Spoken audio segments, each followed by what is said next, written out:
either, and I say either. You say neither, and I say neither. Either, either, neither, neither. Let's call the whole thing off. You like potato, and I like patata. You like tomato, and I like tomato. Potato, patata, tomato, tomato. Let's call the whole thing off. George Bernard Shaw once said, "The British and the Americans are two peoples divided by a common language." I've lived in this country for over 40 years now, and I can say there's certainly some truth in this statement. In 1955, I first landed in Southampton, having sailed from New York on the old Queen Elizabeth. I was destined to spend a year in England doing some research in chemistry. After finding my way to Oxford on a little steam train with a funny whistle, my first job was to find a place to stay. I learned later this was called digs. Soon I found a furnished room, or a bedsit, with absolutely no heat. My landlady was a refined old Oxford widow who reminded me of Margaret Rutherford in the movies. One day, when I was perhaps feeling a little homesick, she told me to keep my pecker up. This would be an indecent proposal in America. A little later, when I was perhaps a little slow at doing things, she told me to pull my finger out. Well, I began to learn the language very quickly. Let's look at some terms used around the house.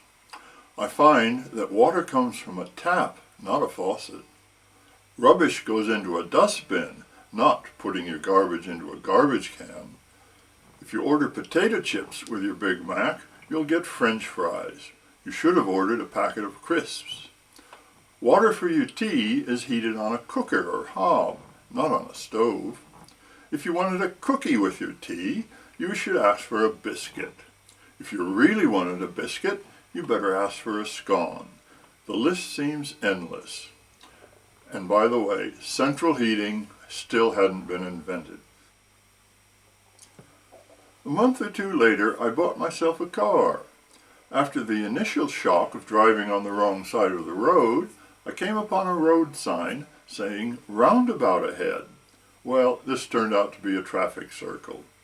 I navigated it going clockwise instead of counterclockwise. I then saw a native and asked him the way to Bicester. He said he never heard of it.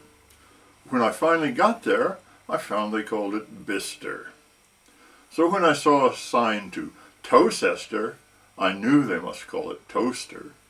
Yet, when I went to Cirencester, they really did call it Cirencester. Next, we come to the Derby-Darby question. Americans would call the town Derby in the county of Derbyshire. But no, according to British speak, it's Derby in Derbyshire. The Derby-Darby has other meanings as well. It can be a horse race, like the Kentucky Derby, or the Derby. It can be a soccer game between two teams from the same area, like Manchester United and Manchester City. In America, it can be an item of headwear, but in Britain, this is called a bowler. But a bowler in America is somebody who bowls. And that, of course, is 10-pin bowling. Another item of headwear is the balaclava. This is a place in the Crimea for an American, but in Britain, it's that woolly hat that covers all your head with holes for the eyes, nose, and mouth. It's not too good for dinner parties, but very useful if you're robbing a bank. Now let's look at some motoring terms. I would raise the hood to check my oil, but no, here I should raise the bonnet. I would raise the hood to keep out the rain in my convertible, or is that drop-head coupe? The muffler is the silencer, a fender is a wing, the trunk is the boot. A sedan is a saloon. I wonder if it has swinging wooden doors with spittoons and tough guys with guns coming in saying, "This car isn't big enough for the both of us." Well, anyway, a station wagon is called an estate car. Cat's eyes are the clever little road reflectors found down the middle of many British roads. They were invented by Percy Shaw of Halifax, West Yorkshire in 1933. He was inspired when he actually came across a cat facing him on the road on a dark night. Lucky it wasn't facing the other way, or he might have invented the pencil sharpener. I dare say the British tourist in America may have similar problems with the language. To start his vacation, he may fly to Houston, not Houston. Then he might hop on a Greyhound bus and go up to Chicago, not Chicago, via Detroit, Michigan, not Michigan. Maybe he'll pass through Cairo, Illinois on the way. But the best part of the USA is, of course, California.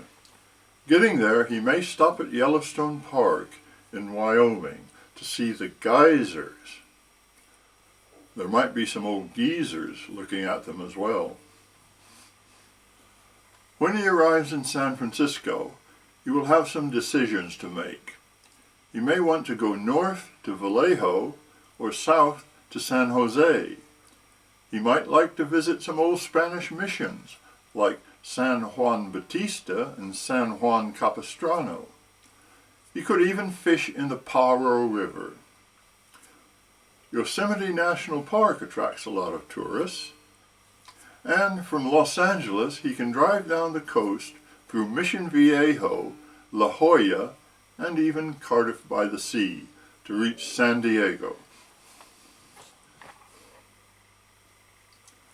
Before our tourist leaves for home, he must try some of California's favorite foods, like tortillas, tamales, empanadas, and even Twinkies and Krispy Kremes. On colorful Olivera Street in Los Angeles, he can buy himself some huaraches to take home as a souvenir. It's not just word pronunciations that cause problems between our nations. The meanings of words are often very different. The Brit who says he wants a fag with his morning coffee had better watch out in American diners. A British friend of mine went for a job interview in the States. He had an appointment to see a Mr. Randolph Johnson in the employment department. He approached the very attractive receptionist and said he had an appointment with Mr. Johnson. She said, "Oh yes, wait a minute, I'll get Randy for you." He was gobsmacked. So you see, there's great scope for confusion on both sides of the Atlantic. In Britain, homely is a flattering expression. In the States, it means ugly. In Britain, upstairs is the first floor, but in America, it's the second floor, because the ground floor is the first floor in the U.S. More and more in Britain, the ground is referred to as the floor. If you fell out of a tree, would you fall to the ground or would you fall to the floor? Presently means now in the United States. In Britain it means in a little while. Another potentially embarrassing expression is the British "I'll knock you up in the morning." In America, this would mean "I'll make you pregnant in the morning." In Britain, the Royal Mail delivers the post, while in America, the Postal Service delivers the mail. Finally, that bastion of proper English pronunciation, the BBC, often gets it wrong. One of the most irritating offenders is Jeremy Paxman, pronouncing Don Quixote and Don Juan instead of Don Quixote and Don Juan. It drives me up the wall. Or should it be, it drives me bonkers. I say neither, either, either, neither, neither. Let's call the whole thing off. You like potato, and I like potato. You like tomato, and I like tomato. Potato, potato, tomato, tomato. Let's call the whole thing off.